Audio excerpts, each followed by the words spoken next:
Hey buddy, it's Peter, and this is going to be a controversial one. So this video is aimed specifically at people that are looking at the Can Am Ryker and trying to decide if it's right for them. Part of the reason it's going to be controversial is because this is my own personal adventure bike. This is a Royal Enfield Himalayan, and what I've argued for a while is that for me, although this is an adventure bike that's super capable of all kinds of things, but for me what this bike is an exploring bike, an all-roads bike, whether that's dirt road, gravel road, rough road, regular road. That's what this is for me, and I have argued for a while that that's exactly what this is. So in this video I'm going to make the argument about how this really is an adventure bike for the right kind of adventure rider. And again, I'm speaking to the crowd that understands what this is and doesn't need something with 9 inches of ground clearance and doesn't want 2 wheels. So what I'm not trying to do is say that this is better than that for everybody. What I am trying to do is speak to the Can Am Ryker buyer or potential buyer and help you decide, is this enough of an adventure bike for what you want, or do you have to go to a Canyon if you want a 3-wheeler like that, which again is more capable again, or is it just something that doesn't work for you?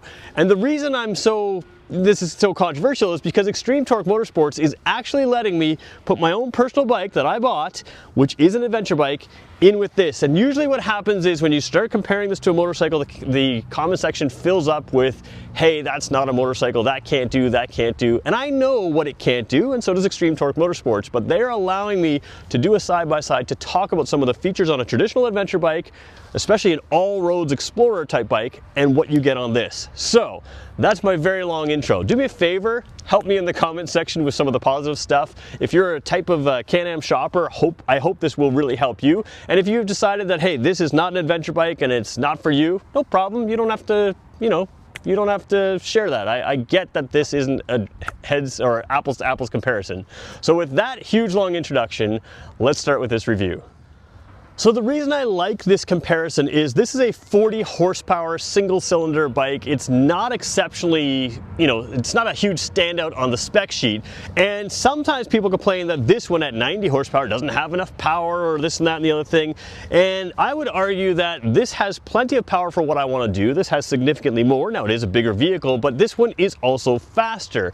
I'm not trying to say again that this is a BMW GS, but what I am trying to say is that for a lot of riders, even BMW GS riders, they end up buying those bikes and they don't go anywhere further, just like the typical SUV buyer, than a typical gravel road, dirt road, potholed road, and regular road. They like the fact that it can go down all roads, but when you get into really heavy machines like those, they tend to be intimidating, they tend to take away from the ride, and they tend to be something that you just are afraid to take down roads that you might take a dual sport on. That's where this comes in as an adventure bike for me. So while it doesn't have some of the things that this has, it has quite a lot. So let's just start with seating position and some of the flexibility you get there, because an adventure bike should be able to take you a long ways, even on the highway, and then head down dirt and gravel roads. So let's start here with the Can Am now and make the case that it could be an adventure bike. So jumping across the Can Am Ryker, we're going to straighten these wheels out. No power steering here, so you have a very easy to steer wheels even at parked position. And I want to show you just here, you've got very large foot pegs here. So that's very similar to an adventure bike in the sense that they're not tiny little racing ones. The Ryker Rally, which is what this one is, has larger foot pegs than the regular Ryker, which is the more sport model or the traditional road model. There is a slight ground clearance enhancement on this one, although I'm gonna be with you on it's not the biggest ground clearance thing, especially at the front, but you can see you can get over some stuff out the back. But what you have here is a position that has to be comfortable for driving a long ways. Well, here's what I like. The Ryker has adjustability that the Can Am Spider and the Can Am Canyon does not have. So little things like this, I can lift this piece here and I can pull these handlebars closer to me and put it back down and lock it in place. And I can do that, while you're parked, of course. You probably could do it while you're riding, but that would not be very safe. But now the handlebars are a little bit closer to me. So you can see I'm just very comfortable. I'm not stretched out like this, I'm comfortable like that. So that's a nice thing to have. And again, I'm gonna put them back just so you can see the comparison now. Oh boy, I tightened that really tight, didn't I? Oh boy, there we go. So don't do that while you're riding. So there's the furthest out you can go with it. I'm gonna put it down again.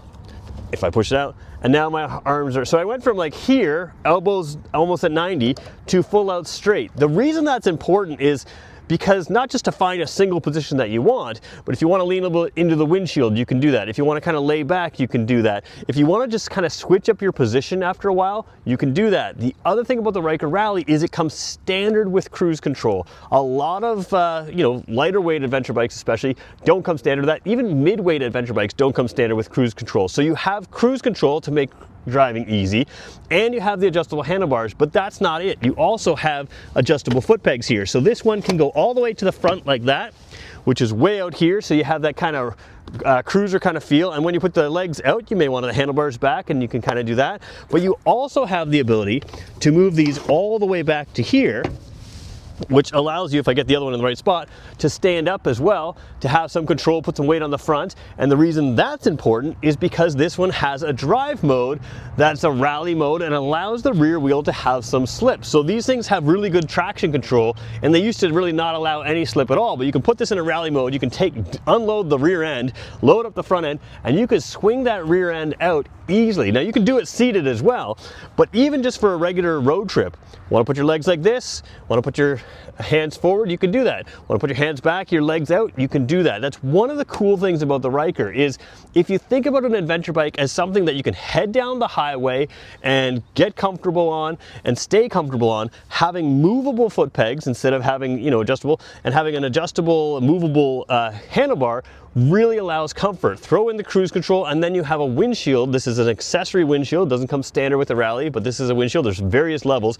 but this is an adjustable height windshield. I'm not going to adjust that because I know it's on here pretty tight. I've driven this thing in the past, but it can move up and down as well. And it's basically like a quick release lever on a bicycle, so you can move it up and down to create exactly the wind flow you want. On a hot day, bring it right down, get airflow to your helmet. On a cooler day, bring it right up, get some protection. If you want even more protection, you've got these hard hand guards here, which are metal. You can get plastic protection in front. All of those are adventure bike type things, and if you get the hand guards over here, you can keep the wind off your hands and get better wind protection between the windshield and this. And right away you have something that can handle long road trips and not have to get you sort of uncomfortable. So that's one of the key things that I think this is good, in addition to the fact that you have a three-wheel design. Let's talk about that three-wheel design and what it does for you.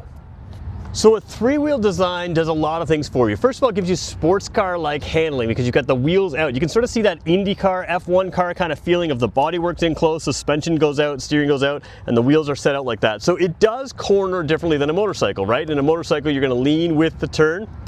In this one, you're going to lean into the turn, just like a Sea-Doo or a snowmobile or something like that, a four-wheeler, and you're going to turn the handlebars, and you're going to have a different feeling, a different sensation of turning. Now, I will argue that it is different than a motorcycle, but it's still fun. It's kind of like you can enjoy a sports car and a Jeep Wrangler. Both can be fun, even for the same person. Same thing with me. I enjoy leaning into a turn on a motorcycle. I also enjoy leaning on this thing to sort of use my body to kind of stay in the corners and control it. So the three-wheel thing gives you some natural stability. On an adventure ride, if you get tired, that's nice. Driving through long highway stretches, then in town, stop and go maybe, or around town, that kind of thing. This thing's just so easy to drive. Yes, it has an automatic transmission, a CVT transmission. Some people say, hey, I want my gears. If you want your gears, that's fine. The Spider has some gears, a regular motorcycle has some gears, but this one is easy to drive and simple. And this doesn't take away the fun of driving this thing. It just makes it easy. So that's one of the things the three wheels do. Now, the argument against three wheels is that on a motorcycle, you have two wheels exactly in line, and you can avoid some of those bumps, especially on bumpy roads where you're taking an adventure bike down. That is true. So it's no secret. Some people complain about the Can Am three-wheelers saying, you're going to hit every bump of the road, the two tire tracks and whatever's in the center. And while that is true, that generally comes from people who have never ridden them or have not ridden the updated ones like this one, which is the Ryker Rally. Suspension matters. So let's talk about that right now, because while you do hit bumps in the road, this thing is kind of a magic carpet ride in the way that you can adjust it and set it up very quickly to handle different type of roads. So as we take a look at the suspension, you can see that this Rally model has KYB suspension. Right off the bat, you've got brand name stuff that's very, very good. The other key thing you have is adjustable suspension. There are a lot of adventure bikes out there that don't have enough adjustment. My adventure bike doesn't have any adjustment on the suspension. So as you zoom in here, you can see that you have, hopefully you can see, I'm gonna zoom in a little bit more, we might lose some clarity, but hopefully you can see the preload adjuster. There's 1, 2, and 3 there. You can kind of see that's on level 3. I think there's 4 adjustments there, but you can move that preload up and down, so you can adjust that preload front and rear. But you also have a very simple clicker switch, and this is 4 settings, which I think is the right number. So it's set to number 4 right now. You can see I can change it to number 1, I can change it to number 2, and I can change it to number 3. You can see the thing there. So you want to set the front suspension equal left and right. What you have though is 4 different settings of firm to softer ride, and that makes a huge difference on what you're riding. If you're riding really smooth roads, you can firm it up and it handles like a sports car. If you're riding rougher roads, just switch that dial from 1 to 4, 4 to 1, whatever you want to do, or anywhere in between there, and you can really soften up the suspension or firm it out to allow you to do what you want. So if you want to soften it for a smooth ride on the road, but then you get off-road and you want to firm it up because you don't want to bottom out or you don't want to risk bottoming out, then you can do that on the fly. Quick stop, click, click, click, click, click, click, and you've adjusted that. And that is a huge difference. So let's stop back and talk about what that does for you. So one of the keys to a great adventure is being able to choose a dot on a map and head there. Now, a lot of time when you're leaving your house, you know the roads around your house. You know the highways, you know everything else. So you know how you're gonna get there. But once you arrive somewhere, you may have completely different road conditions than what you thought. Being able to quickly and easily adjust the suspension allows this thing to really adapt. And when you're riding down the road, you can see in the softer suspension, you've really got the wheels moving and the body stays really stable. That's one of the things that's really good. You also have an adjustment on the rear shock there, so you can soften out the ride for yourself, but being able to firm it up when you head into those dirt roads or firm it up when you head into a different type of road where you want to stiffen it, you don't want to risk bottoming, you're willing to have a little bit more bouncing around, and I say bouncing around as in it still does a good job of controlling that, but you can change it based on the road conditions you find yourself in. And what that means is that this thing is comfortable on almost every on-road condition. And I say on-road because this is more of an all-roads on-road bike. Gravel road, dirt road, rough country roads, city roads, and highways. This thing is fully capable of doing all of that. So one of the things you find in a good adventure bike is it's going to have a rack, or any adventure bike is going to have a rack. So you've got your rear seat and your rack should be level. You've got lots of tie down points and that kind of thing. This rack says maximum load 7 kilograms, 14, 15, 16 pounds, somewhere in that range, probably 15-ish pounds or so. And that's not a ton of weight on here, but people are going to overload them and that'll be fine. And then you have, you can get panniers on the side that you can mount, and you can get a top box if you want. So all of those things are available on this. And you'll see that Can Am has the Canyon, which comes with the same type of thing, side boxes and a top box that you can set up and make it work for luggage. Now the Ryker is a little different. You can get stuff from Can Am, you may have to get stuff from the aftermarket, but let's take a quick look at it. So right off the bat, the Ryker does not come with the rear seat. This one is an accessory seat from Can Am that easily mounts on there and is quick release. What I like about this is it's very comfortable to have a passenger on here. They've got a backrest when you're accelerating. They've got lots of hand grips that are not metal, they're rubbery, so they can grip onto that instead of gripping onto yourself. But that also creates a platform where you can find Can Am accessories and aftermarket accessories to take quite a bit of luggage. Now, one of the things that you always want to do on a two-wheel bike, we're going to go wide angle for a second here, even though it skews the edges. One of the things you always want to do on a two-wheel bike is you kind of want to load it equally left and right, but because this doesn't matter for left and right loading as much, you can load a lot of stuff high because the center of gravity doesn't have to stay low on this thing for you to be comfortable or for you to feel like it drives normally. When you put weight on the back of this, it drives the exact same as it does with very similar to how it would without any weight. And what that does for you is it means you can stack stuff on here and get aftermarket accessories. There are aftermarket side case and that kind of thing, but basically you can stack stuff high up here and that's all you need to do for your luggage. So while it may not seem like the perfect situation, there is a side box you can get, like a side case here on the one side only because you've got the swing arm on the other. But when you think about it, you can get that side box and you can also get a whole bunch of luggage loaded up here with both aftermarket and Can Am accessories. So the natural stability of a three-wheeler allows you to take quite a bit more luggage than you would think about on a two-wheeler, especially if you were to stack it up high, because stacking things up high makes the cornering feel weird, where you don't really notice that on here. So both of these bikes can do a lot of the same things. Now, one other thing I want to point out is the Ryker is unique in that it has an enclosed drive system, essentially a shaft drive, whereas on most motorcycles in the mid-size, smaller size like this, or even the bigger size, unless you go into crazy money, you are dealing with a chain drive. Chain drives are great, they're efficient, there's all kinds of benefits to them. However, there's maintenance involved. If you go on a longer tour, if you get wet and do that kind of thing, you're always having to manage that chain and having to maintain that. That's stuff you have to take along with you on your motorcycle to maintain things. Not a big deal for some people, but it's nice to not have to do that. And when you're packing for your luggage here, there's no chain maintenance required on your trip. So you can plan your trip out, do a longer trip, no matter what the weather, you're good. And the benefit with an adventure type bike is when you head on those soft dirt roads, you end up with something that can handle all of that dust flying around instead of just getting into your chain and causing it to be a problem. Tires are another thing I want to point out. The Ryker Rally does have different tires, so let's just take a look front of both of these bikes and we'll talk about tires. So we're going to start by looking at the stock tires on my motorcycle. Now, if you've ever watched any review of a brand new adventure bike, everyone says, oh, stock tires are garbage, you got to throw them out and you got to get different ones. And that can be true if your goal is, for instance, to go down true off-roading trails. But for general gravel riding, general dirt riding, and an all-roads experience, I've actually found these tires to be pretty good. Certainly nothing that would make me feel like I need to change them for my use immediately. And they're very good on the road. And the Ryker takes the same approach because it knows you're not going to be doing crazy off-road stuff. Now, I want to point out these tires are worn a lot more. This bike or this trike has some mileage on it. I drove it last year. A number of other people have driven it, so it has got some mileage. But you can see it's not a true sport pattern. It's got a more of an all-terrain type pattern. Think Subaru tread pattern, not necessarily Jeep tread pattern.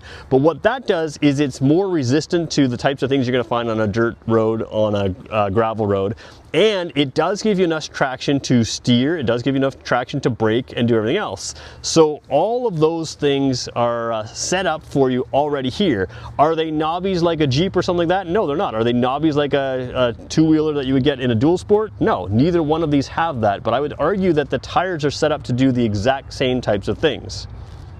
One final thing I want to point out when we talk about tires and everything else is when we talk about adventures, we talk about weather.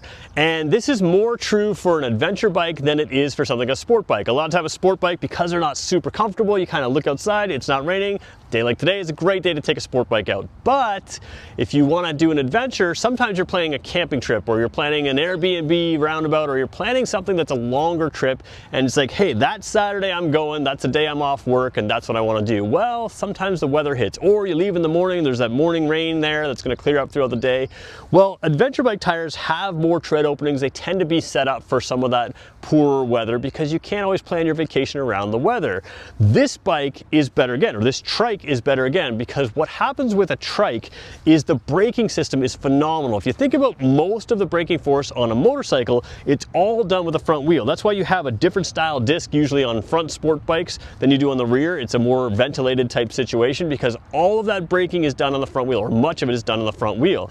So when it transfers, your contact patch is the size of my thumb on a motorcycle, whereas here, when you need to brake, especially in bad weather, you've got a much greater contact patch, and the weight doesn't transfer the same because there is some weight in the rear there. A lot of motorcycles, the weight is transferred forward and low. That's where it makes for good handling, where this one is a little bit more balanced. Certainly a lot of weight in the front still, but a little bit more balanced with your body back there. So the rear brake actually does something. It's one foot pedal that modulates all three brakes, and it has an ABS system that can modulate from there as well. And what that means is if you're in slippery conditions and you hit the brakes, this is going to stop without any skill, whereas this one, even with ABS, is going to take more skill. What's nice about that on an adventure bike is as you go down those gravel roads, as you go down those dirt roads, you may hit a muddy puddle, something like that, and even if you turn out on the paved roads, you may still have some water on your road, water on your tires, and this one is going to absolutely stop better and corner better in poor weather, or at least corner more confidently for sure in poor weather. So as an adventure motorcycle, this is going to be more versatile simply because of the traction in the rain. So is the Ryker the type of adventure motorcycle that you would want? Well, maybe it is, maybe it isn't. For me right now, today in my life, it wasn't, and that's okay. But if you're looking at a Ryker or a three-wheeler for various reasons, maybe you're looking at the Canyon and saying, hey, the Canyon does a lot of what I want it to do. It's got that adventure bike look, but it's a little bit more expensive. Don't rule out the Ryker. Again, it has less power, it's also lighter weight. That changes the handling. I really like the steering of the Rykers. That lack of power steering on this gives you a really precise feel, a very sports car-like feeling, and that's fun to zip around town. I've heard people say that, oh, these are big to move around town. No, they're not. This is as tiny as a smart car. It's a little dinky thing to have around town, and it's very easy to drive around town because you never have to put your feet down, and you've got a single brake pedal, you've got no gear shifts. So it's a great around town everyday vehicle that you can also put that windshield up. If you want to get heated grips on here or something like that, set the cruise control and head down and drive for miles and miles and miles. If you're looking for an all-road alternative to a motorcycle, this is an excellent option, and it is a lot of fun. And even with its 90-ish horsepower, or you can get the, you can get the 600cc, but not in the rally. But if you get that 600cc, it's fine for doing all the around town stuff. The rally stretches its legs, a little more highway capable with that bigger engine, and again, that tire setup and everything else.